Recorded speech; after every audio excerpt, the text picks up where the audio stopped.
The morning everything snapped started with a bright orange paper flapping on my front door like a warning flag. I was half awake, coffee in hand, when I saw the words at the top, violation notice, 72 hours to comply.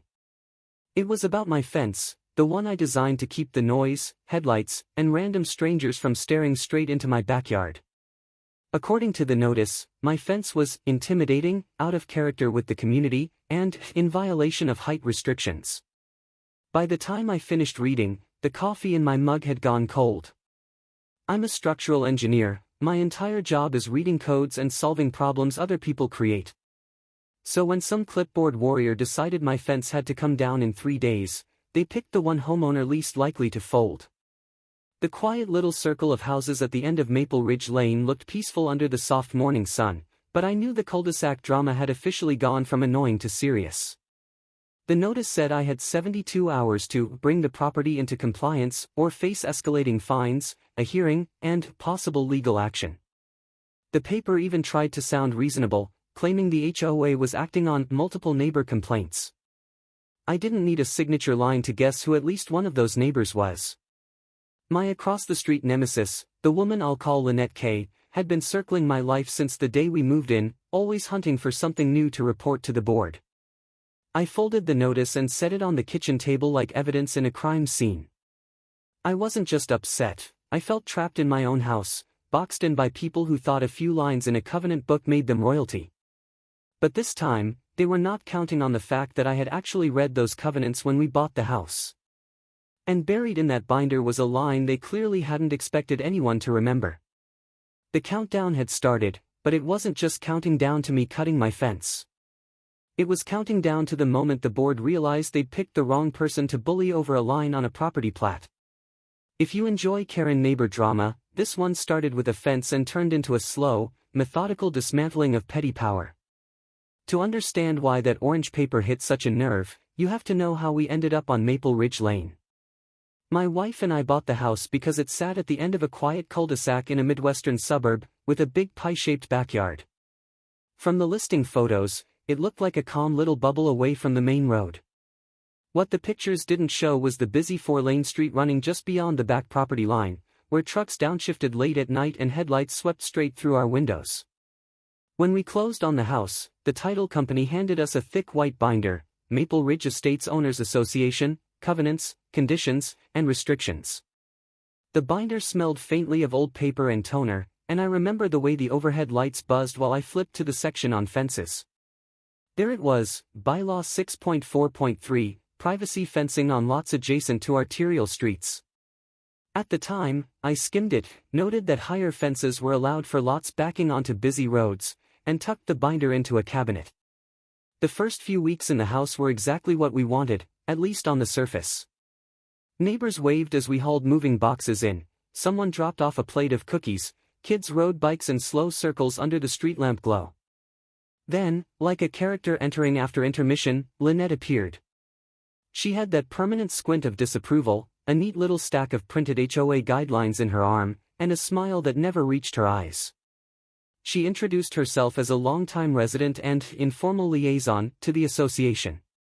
What that translated to in real life was that she had appointed herself the neighborhood's compliance officer and gossip distributor. Within a week, she made sure I understood that trash cans needed to be hidden behind the side gate, that lawn edges should be trimmed, and that all holiday decor had to be down within 10 days of the actual holiday. The way she spoke about the board, you would think they were federal agents instead of a handful of neighbors with clipboards and time on their hands. At first, I took it as overzealous friendliness. I tried to laugh it off, moved the trash bins exactly where she suggested, trimmed the grass even though it was barely over the sidewalk, and kept reminding myself we were the new family on the block. But the first real sign of how things actually worked here arrived about a month later in the mail. It was a courtesy reminder, printed on HOA letterhead, dated April 28, referencing CCR Section 4.3 trash and containers, and gently reminding us to store all bins out of public view.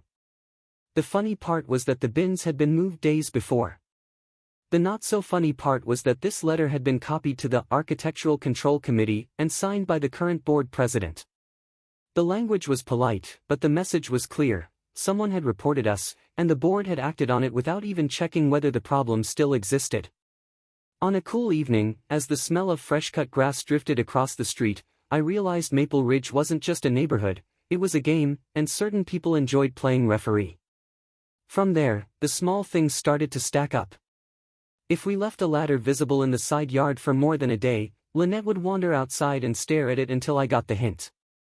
If my work truck, with the company logo on the door, was parked overnight in front of our own house, she would start pacing in a narrow line along her driveway, glancing at it every few seconds as if she were counting violations in her head. She once walked over, not to say hello, but to tell my wife that the color of our flower pots wasn't in the community spirit. No one else seemed bothered, but it was obvious who controlled the mood on the Cul De Sac. I started noticing patterns. The same homeowners always attended the annual meetings. The same handful of names appeared in the newsletters: the president, the treasurer, and the chair of the architectural committee. And right under the committee roster was Lynette's name, listed as a volunteer advisor, which explained why she spoke like every rule was a personal decree. On paper, this was a homeowners association. In practice, it was a small group of neighbors who had discovered just how much power a rulebook could give them.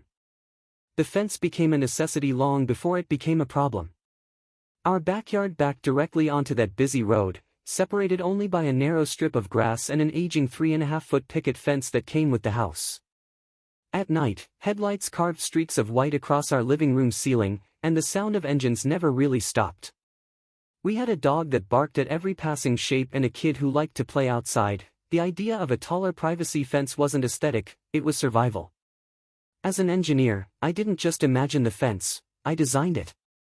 I sat at the dining table with graph paper and a ruler, sketching out a solid wood fence that stepped down from 8 feet along the back line to 6 feet along the side where it met the sidewalk. I checked the plat map, measured the property lines, and pulled out that old binder. Sure enough, bylaw 6.4.3 spelled it out: for lots adjacent to designated arterial streets, an 8-foot privacy fence was permitted, subject to material and placement conditions, and must step down closer to intersecting sidewalks. I filled out the official architectural change request form, attached my drawings, and even noted the exact bylaw section in the margin. I dropped the packet into the association's drop box just outside the clubhouse, next to a bed of overpruned shrubs, and took a photo of it there with my phone. The form said the board had 30 days to respond, after which, if there was no written denial, the request would be considered approved. The air was warm that evening, and the hum of passing traffic mixed with the spray hiss from the sprinklers as I walked back up the Cul De Sac, already imagining a peaceful, shielded yard. Day 30 came and went with no word. Then day 35. Then day 40. I checked our mail, my email, even the spam folder, but there was nothing from the association. Around that time, I started seeing Lynette outside more often. She would stand in her driveway in the late afternoon, her arms folded, eyes flicking back and forth between my house and the top of that old, low fence. Once, when I was bringing in groceries, she made a point of looking at our backyard and then shaking her head, as if she already knew something I didn't. The cicadas buzzed loud in the trees that evening, but underneath that sound, I could feel a different kind of tension humming in the Cul De Sac. After 45 days of silence, I decided the association had either lost my request or chosen to ignore it. According to their own form, silence meant consent. So one Saturday morning in early June, when the sun was already burning off the dew on the grass, a contractor's truck pulled up in front of our house. We spent the day pulling out the old fence and setting posts for the new one, running string lines, double-checking height measurements, and making sure every panel followed the stepped pattern from the bylaw. By sundown, the back line of the yard had a solid, 8-foot-high wooden wall, stained a warm cedar tone, running along the road. The side section near the sidewalk stepped down to 6 feet, right where the rulebook had required. From inside our yard, for the first time, the roar of the road sounded muted, like a distant ocean instead of a constant, sharp buzz. I remember thinking it was the best money we'd spent since moving in. The next day, I found out who disagreed. I pulled open the blinds in the morning and saw Lynette standing across the street, arms folded tighter than usual, staring at the new fence like it was a personal attack. She paced along the sidewalk in front of our property, then walked halfway around the cul-de-sac, studying the fence from every angle.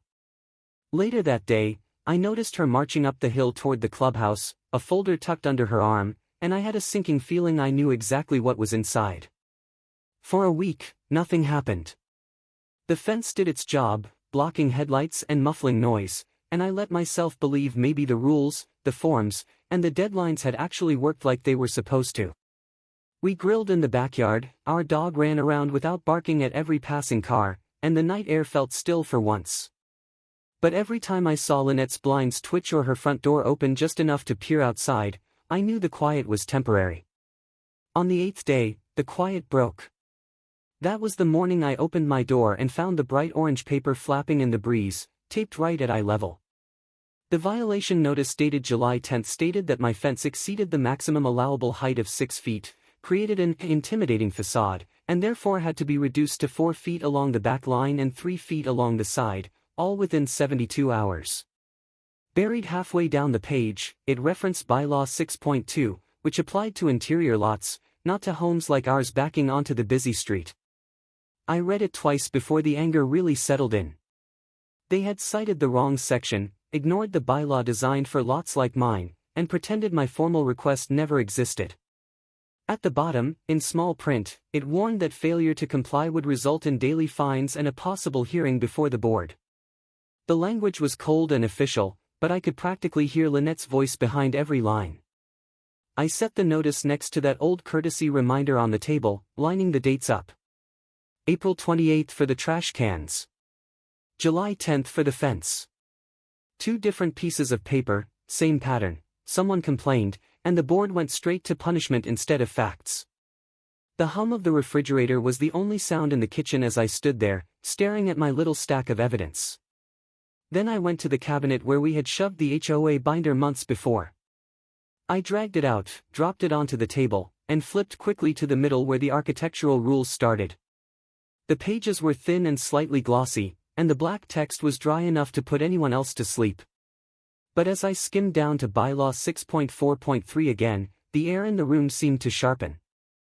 There it was in print, specific height allowances for privacy fences on arterial lots, including the exact step pattern I had used. The language was strict, but it was also clear, and it directly contradicted the violation notice on the table beside it.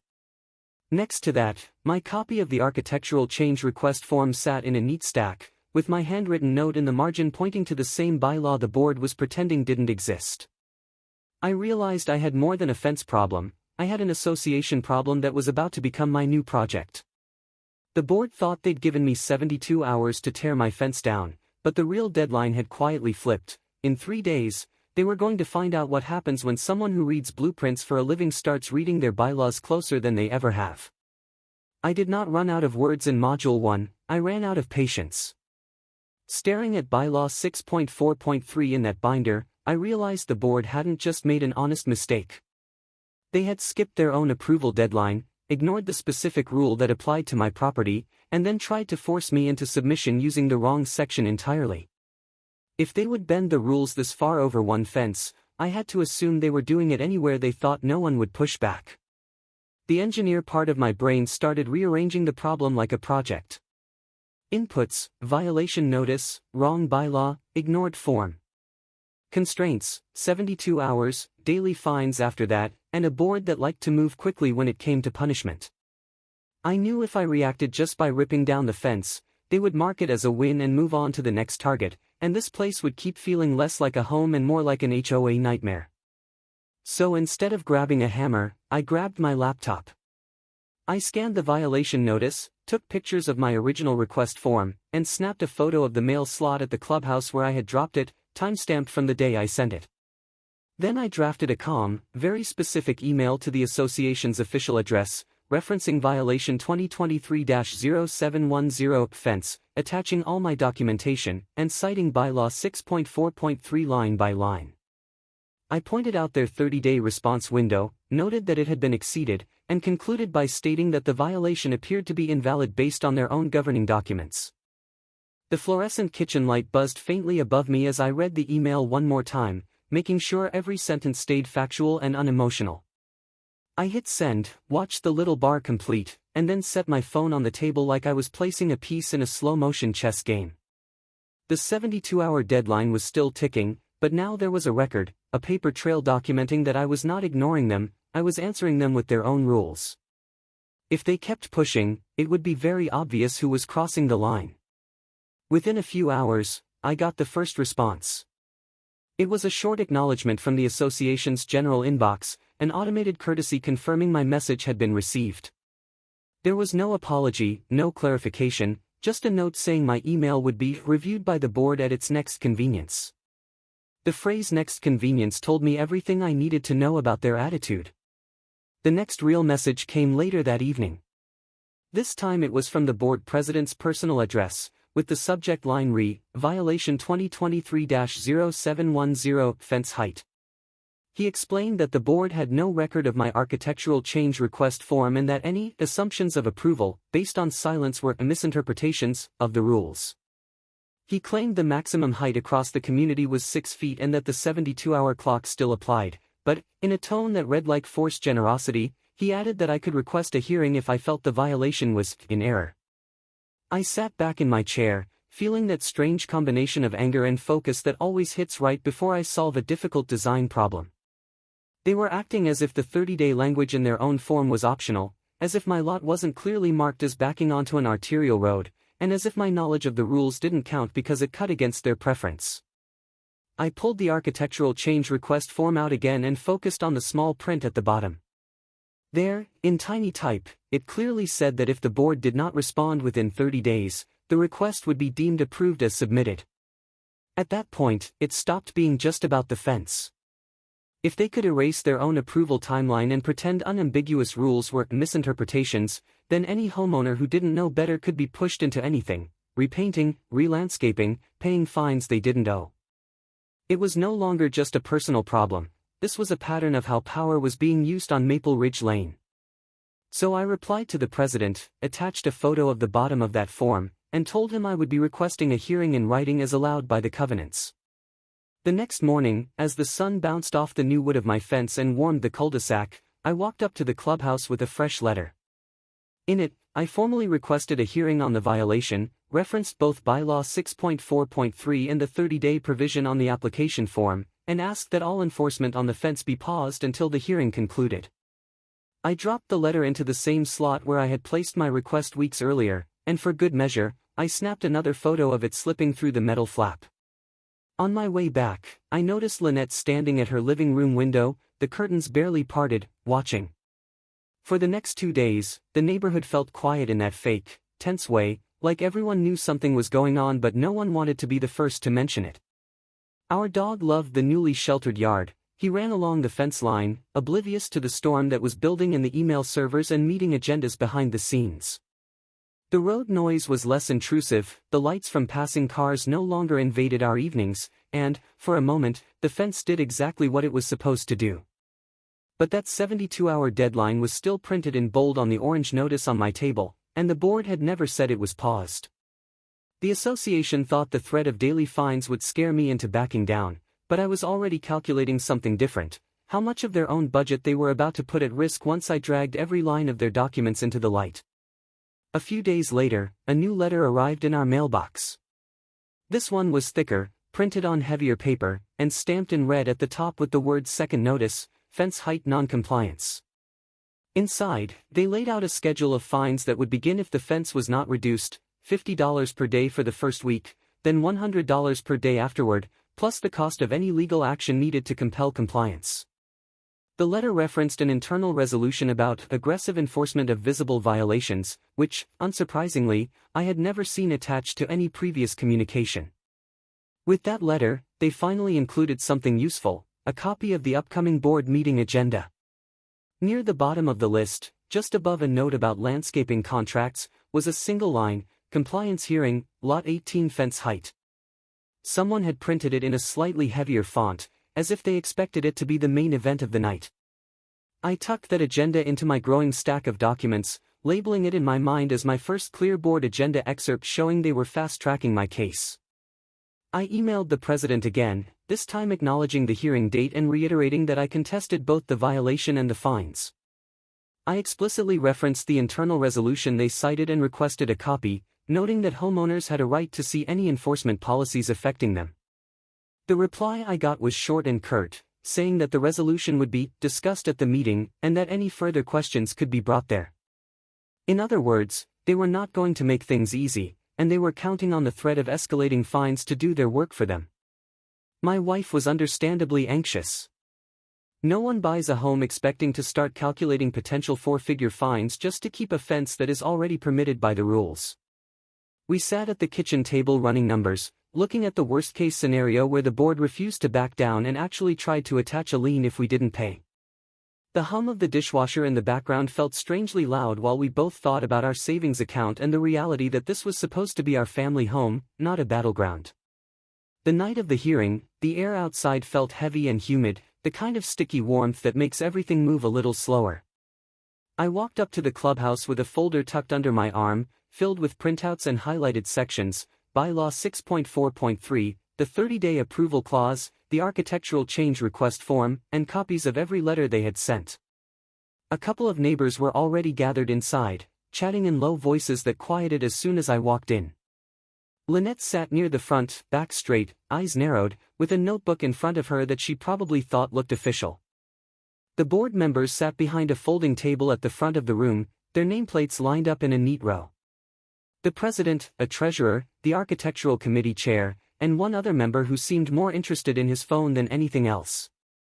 They called the meeting to order, working through routine items first, approving minutes, discussing landscaping bids, mentioning a broken sprinkler at the entrance sign. All of it sounded tedious, but I listened carefully anyway, because their casual tone contrasted sharply with the heavy language they used in their violation letters. Eventually, they reached the agenda item I had been waiting for.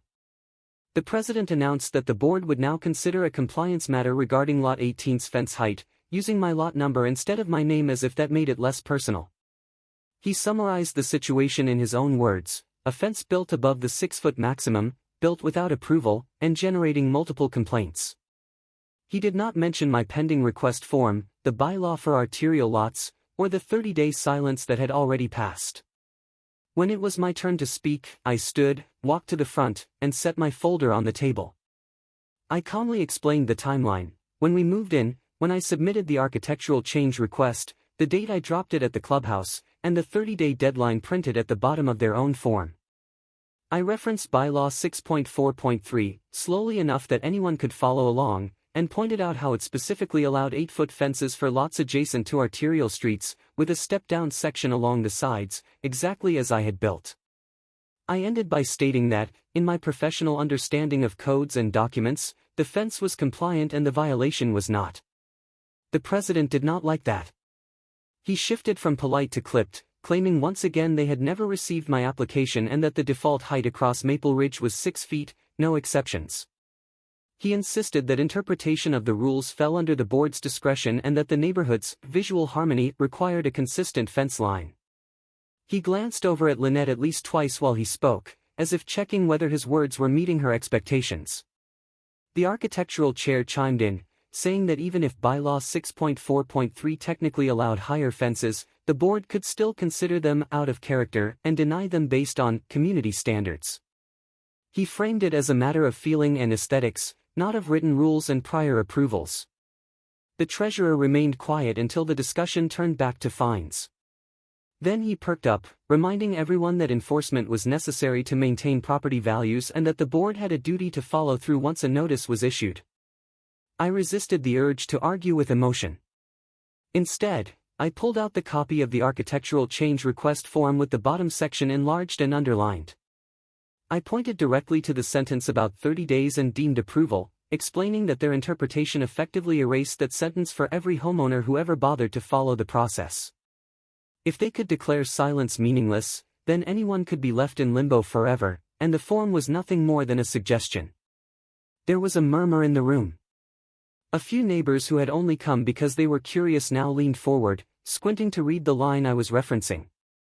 One man in the back, who had been half asleep a minute earlier, suddenly looked like he had questions of his own about previous requests. The president cleared his throat and said the board would need to consult with the association's attorney about the wording but that, in the meantime, the fence would still need to be reduced. Hook. They were willing to risk turning my family's savings into a line item of fines just to protect their own control, but what they didn't realize was that every dollar they threatened was another reason for my neighbors to start wondering what else the board had quietly decided they were allowed to ignore. The board voted in front of everyone to uphold the violation, 3 in favor, 1 abstaining.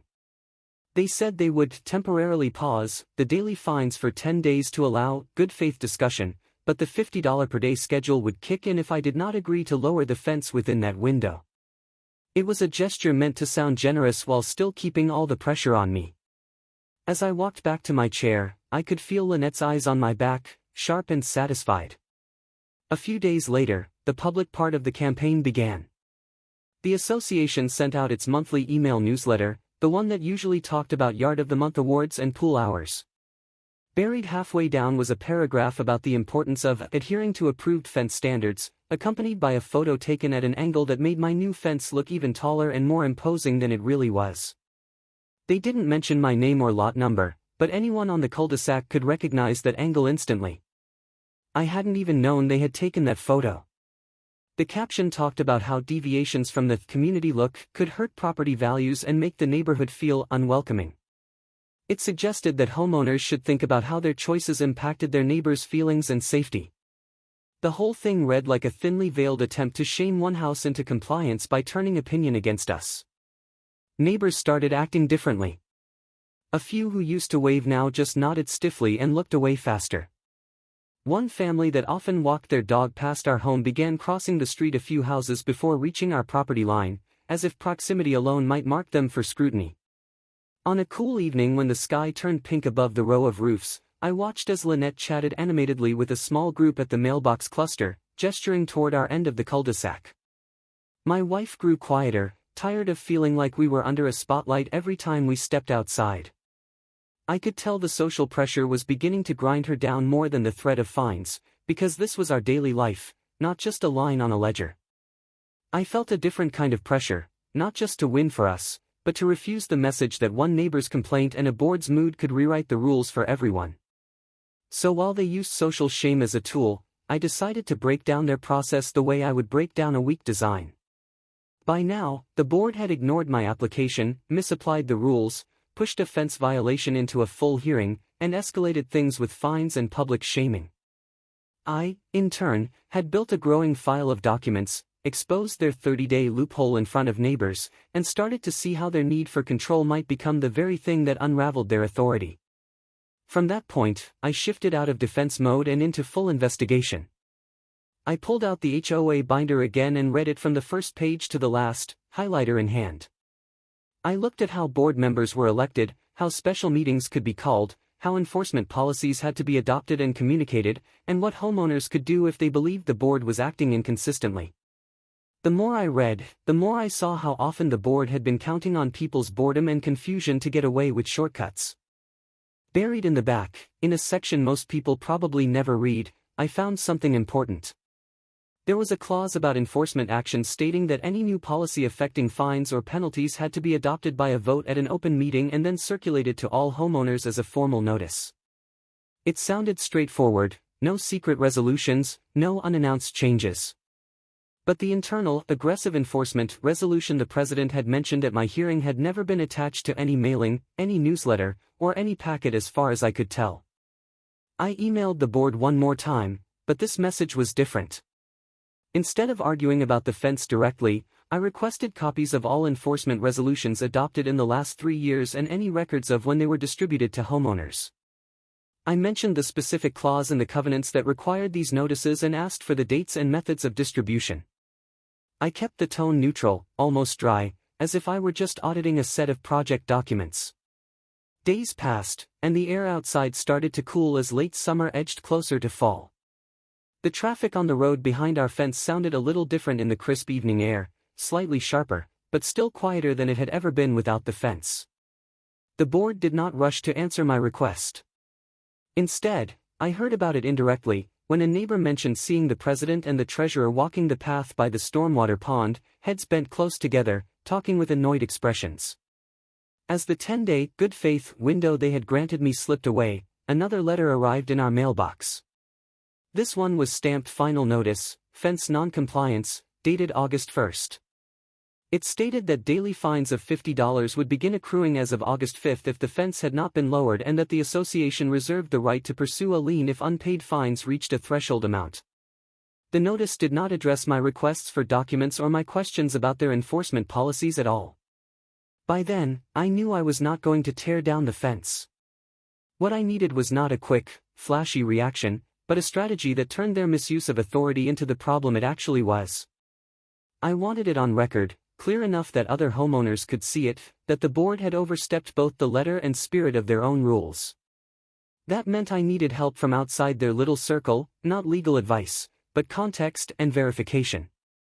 On a cloudy weekday morning, with a thin layer of gray light stretching across the Cul De Sac, I started making calls. First, I contacted the city's zoning department, explaining that my lot backed onto an arterial road and asking for clarification on local fence height allowances along such properties. The staff member I spoke with pulled up our subdivision on a map and confirmed that the city's own guidelines allowed up to 8 feet for fences adjacent to that particular road, for sound and safety reasons. He said he would email me a general letter summarizing those provisions, something I could share with my homeowners association as needed. Next, I reached out to the office listed on the original recorded covenants for Maple Ridge Estates. I asked if they had any record of amendments related to enforcement, fines, or fence standards in the past few years.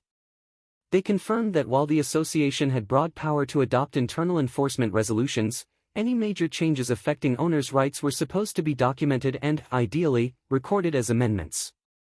They couldn't tell me what the board had or hadn't circulated, but they could confirm that no new recorded amendments involving fences existed on file. I printed out everything: the city's zoning summary, the portions of the covenants referencing enforcement notices, and a copy of that final notice dated August 1st. I organized them into a binder of my own, with tabs and sticky notes, turning their scattered papers into a clear narrative of how far they had twisted things. As the printer word in warm pages slid onto the tray, I realized this was not just about winning one argument. It was about making it impossible for them to pretend this was normal. They thought the next move was mine because of the fines, but by the time my new binders snapped shut, the real threat was quietly reversing direction. The more they pushed a bad decision, the closer they crept to the kind of consequences no board likes to see written next to its own name. The binder sat on our table like a quiet threat, thicker and more organized than anything the board had sent me. Every page, every tab, every highlighted line told the same story. The association played fast and loose with rules until someone forced them to read their own text. But having the paperwork wasn't the endgame, it was just leverage. If I wanted this to matter, it had to go beyond my fence and turn into something the board couldn't ignore or quietly bury. I started with the homeowners who already looked uneasy at the last meeting. The neighbor who leaned forward when I pointed to the 30-day clause, the man in the back who suddenly woke up when I read aloud from the form, the family that used to wave before the newsletter photo turned my fence into a villain. Casual conversations on evening walks turned into careful explanations, backed up with copies of the same lines I had highlighted in my binder. I did not ask them to pick a side. I asked them if they were comfortable with a board that could pretend written deadlines and clear clauses just didn't exist. One neighbor showed me an old courtesy notice about their garden beds, which had been labeled non-standard, without any reference to a specific rule. Another quietly admitted she had paid a late fee on a fine she wasn't sure she actually owed, just because she didn't want any trouble. Once people realized this wasn't about my fence being tall or imposing but about what the board could do to anyone who annoyed them, the mood shifted. What the association had tried to frame as one difficult homeowner started to look more like a pattern of control. It helped that I never asked anyone to break a rule or cause a scene. All I did was show them what the covenants actually said and where the board had gone off script. I pointed out that if silence on approval forms meant nothing, every project any of us submitted could be held hostage forever. I reminded them that the aggressive fines had never been formally announced, despite the clause requiring notice of new enforcement policies. In the back of those covenants was a section I had underlined twice, the one explaining how homeowners could call a special meeting. If a certain percentage of owners signed a written request, the board had to hold a meeting within a set time frame and include specific agenda items. It didn't guarantee outcomes, but it guaranteed a stage where the board couldn't control who spoke or how narrow the discussion stayed. That mechanism became the core of my plan. I I drafted a simple, clear request for a special homeowners meeting. The agenda I proposed had two main items: a review of enforcement policies and procedures, and a motion to rescind the fence violation and all associated fines, based on improper application of the bylaws. I attached a brief explanation of the 30-day clause, the arterial lot fence rule, and the requirement to circulate new enforcement resolutions. Then I printed signature pages for any homeowner who wanted to support the meeting request, not as a revolt, but as a demand for clarity and accountability. Over the next couple of weeks, I walked the neighborhood more than I had since we moved in. Sometimes I'd catch people on their porches in the evening, the warm air carrying the smell of grilled food and cut grass as I explained the situation in calm detail. Other times I left a folded note with my contact information and a copy of the special meeting summary under their mat, never pushing, only inviting. Slowly, the signature lines started filling with names I recognized from the Cul De Sac and from farther down the street. The covenants gave the board plenty of power, but they also gave homeowners one very specific clock. Once we crossed the signature threshold, the countdown would flip on the board, forcing them into a room where they could no longer talk about my fence without also explaining why their own deadlines and notice requirements had been treated like suggestions. When I finally counted the signatures and realized we had surpassed the required percentage, I felt a strange mix of relief and adrenaline. It wasn't just me standing against a violation anymore, it was a group of neighbors saying the same thing at once. I assembled the signed request, attached a concise cover letter listing the agenda items, and dropped the packet off at the clubhouse with the same care I had used for my original fence application. This time, I sent a scanned copy by email too, CCing the board's official address and several neighbors who had joined the effort. Days later, the association sent out a community-wide notice. Printed at the top, in all caps, was the date and time for a special meeting of the members, scheduled for a Thursday evening 2 weeks away. The agenda matched the items we had requested almost word for word, including the review of enforcement policies and the motion regarding my fence. There was a bland sentence about the board welcoming constructive dialogue, but I could practically hear the grinding teeth behind it. Between the notice and the meeting date, the board tried one more angle. A letter arrived addressed specifically to me, separate from the usual HOA mailings. It suggested a compromise, where I would lower the fence along the back line by a foot, keep the side section as is, and they would waive part of the accrued fines while retaining the right to uphold their interpretation. On paper, it sounded like a generous concession. In practice, it would leave the violation standing and their power unchallenged. I read the letter slowly, then slid it into the binder along with everything else. If I accepted, it would all go away quietly, but the pattern would stay. The next homeowner with less confidence or fewer resources would be right back under the same boot. So I wrote a brief reply, politely declining their offer and stating that I preferred to address everything at the upcoming meeting, where all homeowners could hear the discussion. The days leading up to the special meeting had a strange, charged calm to them. The air was thick with late summer heat, the kind that makes the evenings glow orange as the sun sinks behind the houses. People who had once just nodded now stopped me at the mailbox to ask quiet questions, whether they should bring their own copies of the covenants, whether there would be time for open comments, whether the board could cancel the meeting. I reminded them that the covenants required the meeting once the signatures were in. At least this one part of the rules still worked exactly as written. Around that time, I received the first official fine ledger from the association. It listed the initial violation, the dates of the notices, and the projected daily fines that would start on August 5th if I didn't comply. Even though they had not yet posted every day of fines, the way the columns were laid out made it obvious how quickly the numbers could add up. The potential total stretched into 4 figures, an amount that would make anyone think twice about fighting back, especially if they believed the board could easily attach a lien. I didn't panic when I saw those numbers. Instead, I made copies. I slid one into the binder under a new tab labeled Fines and Enforcement and wrote a short note summarizing how those totals had been calculated based on a violation that conflicted with both bylaw 6.4.3 and the 30-day clause. I wanted anyone who flipped through it to see the cost of one misapplied rule in black and white. The combination of potential financial harm and clear procedural errors was the heart of my argument, not just for myself, but for the neighborhood. The board thought those 4-figure projections would scare me into surrender, but they were about to discover a harsher equation. Every dollar they tried to squeeze from one homeowner was another dollar they might have to explain, in front of witnesses, to insurance adjusters and outside counsel if this turned into a case study in how not to run a community. When the evening of the special meeting finally arrived, the clubhouse parking lot was fuller than I had ever seen it. Cars lined the curb, and late arrivals parked along the street near the entrance sign. Inside, the room felt warm and close, the overhead fan cutting slowly through the air as homeowners filled every folding chair and stood along the walls. The board sat at the front table again, but this time the gap between them and everyone else seemed smaller, like the room itself had shrunk. The president opened the meeting with a stiff welcome, explaining that it had been called by member request as allowed by the covenants. He emphasized that the board valued respectful dialogue and would be maintaining order, clearly trying to anchor the tone in his favor. He read through the agenda, then turned to the first item, enforcement policies and procedures. I could see a thick stack of papers in front of him, but none of them looked as organized as the binder sitting on my lap. I didn't want the meeting to turn into a shouting match or a parade of personal grievances. So when they invited comments on enforcement, I focused on 3 simple points. First, the 30-day approval clause on the architectural change request form and what it meant when the board ignored it.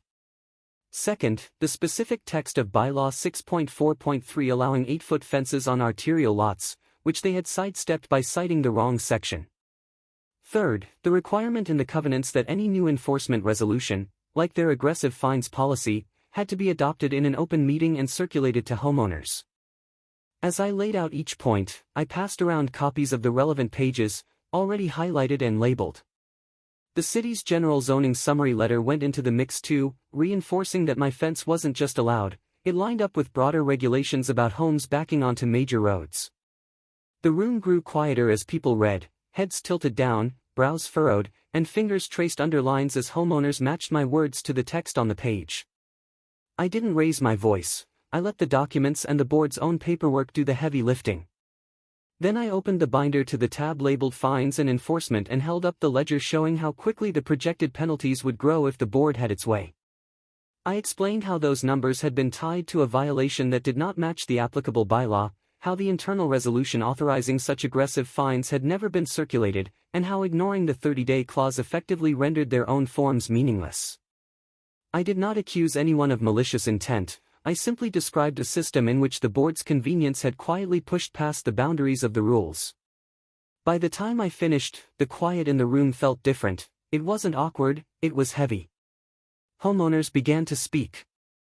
A person on the far side of the room mentioned an old landscaping dispute where fines had appeared on their ledger before they ever received a written notice. Another described a paint color request that had lingered unanswered for weeks until they gave up and chose a safer shade. Someone asked why, if the 30-day deadline didn't mean anything, it was printed on the form in the first place. Each comment stuck a pin in the board's authority, not with anger, but with questions they could not answer without admitting something had gone wrong. The board's responses started to sound more defensive than decisive. The president insisted they had always acted in good faith and that any oversights were accidental, but that didn't explain the pattern. The treasurer tried to frame the fines as a necessary deterrent, pointing to general statements about property values, but that didn't explain why homeowners had never seen the enforcement resolution itself. The architectural chair attempted to argue that even if my interpretation of the fence rules had some merit, the board still needed broad discretion to protect the neighborhood's appearance. At that point, I shifted from pointing out problems to proposing solutions. I calmly suggested that the board adopt a straightforward policy, treat the 30-day clause as binding on themselves, not just on homeowners, and publish clear procedures on how applications and approvals would be handled. I recommended that any enforcement resolutions be distributed with dates, signatures, and a summary of changes, so no homeowner would ever be surprised by a new fine structure. And, most importantly for me, I proposed that the fence violation and all associated fines be rescinded as a matter of correcting a documented error, not as a personal favor. Then I did something else I had planned quietly. I pointed out a section in the covenants regarding board elections and vacancies and mentioned that I would be standing as a candidate for the next open board seat. I had already collected the nomination signatures, quietly, the same way I gathered support for the meeting. I wasn't asking the current board for permission, I was informing the homeowners that if they wanted someone who had actually read the bylaws sitting at that front table, they would have that option soon. The room shifted again when I said that. The board members glanced at one another, the president's jaw tightening for a half-second before he forced his expression back to neutral. A small ripple of murmured conversation rolled through the crowd, not disruptive, but energized, like people had just realized they had more control over this story than they thought. The whole situation started to feel less like a harassment saga and more like what it actually was, a slow, quiet, satisfying revenge story against sloppy, unchecked authority. Once the enforcement discussion had run its course, it was time for the specific motion about my fence. One of the homeowners who had helped gather signatures raised the motion: rescind the fence violation and all fines, acknowledge the applicability of bylaw 6.4.3 to arterial lots, and direct the board to revise its interpretation and procedures accordingly. Another homeowner seconded it before the president could suggest tabling it. Under the covenants, the board had to recognize motions properly made at a members' meeting, even if it made them uncomfortable. The vote that followed was not a board vote, it was a homeowner's vote. Hands went up across the room, some tentative, some firm, but there were more of them than the board likely expected. A count was taken, and though exact numbers were rattled off and scribbled down, the outcome was obvious: an overwhelming majority supported the motion. The president, after a brief pause that stretched longer than it needed to, announced that the motion had passed and that the board would comply. I did not cheer. I just let out a slow breath I felt in my shoulders and spine, the kind of release that comes after holding tension for weeks. The official record would now show that the violation and fines had been rescinded, that the arterial lot bylaw had been recognized, and that enforcement procedures had to be cleaned up. The fence would stay as built, not as an exception granted out of generosity, but as a structure that had been compliant from the start. In the weeks that followed, the ripple effects continued. The board, suddenly very aware of how closely people were watching, sent out a detailed summary of their enforcement policies, complete with dates, procedure steps, and a copy of the previously hidden resolution. They acknowledged that timelines would apply to them just as much as to homeowners and that any future changes would come with formal notices. The city's zoning summary letter never left my binder, but I had the quiet satisfaction of knowing they now understood it existed. At the next regular election, turnout was higher than anyone could remember. People who had never bothered to show up before suddenly seemed very interested in who sat at the front of that clubhouse room. My name was on the ballot for an open board seat, not because I wanted power, but because I knew what happened when motivated people ignored documents and no one was there to call it out. When the votes were counted, I ended up in one of those chairs, looking back at the same rows of folding seats where I had once stood arguing for my own sanity. Lynette did not disappear after that, but her influence shrank. Without a board willing to treat her every complaint as an emergency, her constant reports began to sound like what they were: one neighbor's preferences, not the voice of authority. She still walked the Cul De Sac with that assessing look, but fewer people rushed to agree with her. Over time, her name quietly vanished from the newsletters as a volunteer advisor, replaced by notices about committees that actually served the community instead of policing it. Months later, the fence just became part of the neighborhood scenery. The wood weathered slightly into a softer tone, and the plants we had put along its base grew up to soften the lines even more. Drivers on the road behind our house kept rushing past, their lights blocked and their noise muffled, while our backyard stayed calm under the shifting afternoon shadows. The very structure that had once been labeled intimidating became a quiet, practical piece of the landscape. The new board, including me, worked through backlogged issues with a different attitude. We updated the architectural change request form to make the 30-day approval clause impossible to miss, bolding it and adding a clear explanation of what silence meant. We published every enforcement resolution and fine schedule on the association website and attached them to seasonal mailings, even if it meant more printing. We treated homeowner questions as part of our job, not as annoyances to brush off. The most telling change wasn't in any document, though, it was in the way people started talking at meetings. Homeowners asked sharper questions, referenced specific sections of the covenants, and brought their own highlighted pages.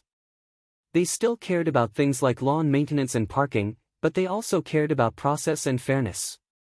The board no longer felt like a distant panel of judges, it felt like a rotating group of neighbors who happened to be in charge of the paperwork for a while. As for me, I never forgot that first orange notice on my door. It stayed in the binder, right next to the final notice dated August 1st, the board agenda excerpt from my original hearing, and the letters that had tried to scare me into acceptance. Those papers reminded me how easily authority can slide from maintaining standards into abusing power, and how important it is to read what you sign and what governs your home. They also reminded me that sometimes the most effective retaliation isn't loud, it is methodical, documented, and aimed at the system rather than the person. In quiet moments in the backyard, listening to the soft rush of traffic turned into background noise behind the fence, I realized something else.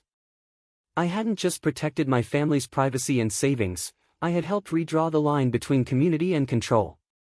The HOA still existed, and it still had teeth, but those teeth were pointed in a clearer direction now. The line between reasonable rules and weaponized power had been dragged back to where it should have been all along. Looking back, the whole saga had some messy, exhausting stretches. There were nights I lay awake calculating fines in my head and days when I caught my wife watching the street with tense eyes, waiting for the next letter or glare. But I'd do it again, because the alternative was living in quiet fear of the next notice taped to my door.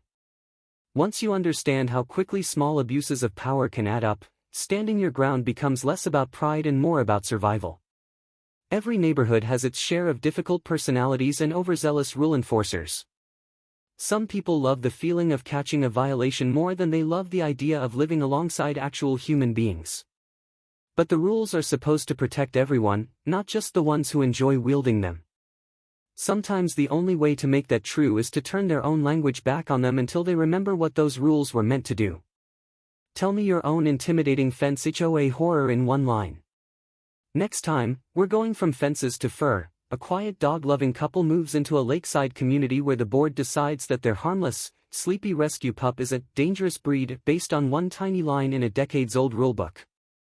What starts as a petty complaint about barking turns into a full-blown campaign to force them out, right up until the moment they uncover who actually wrote that rule and why the board is terrified of changing it.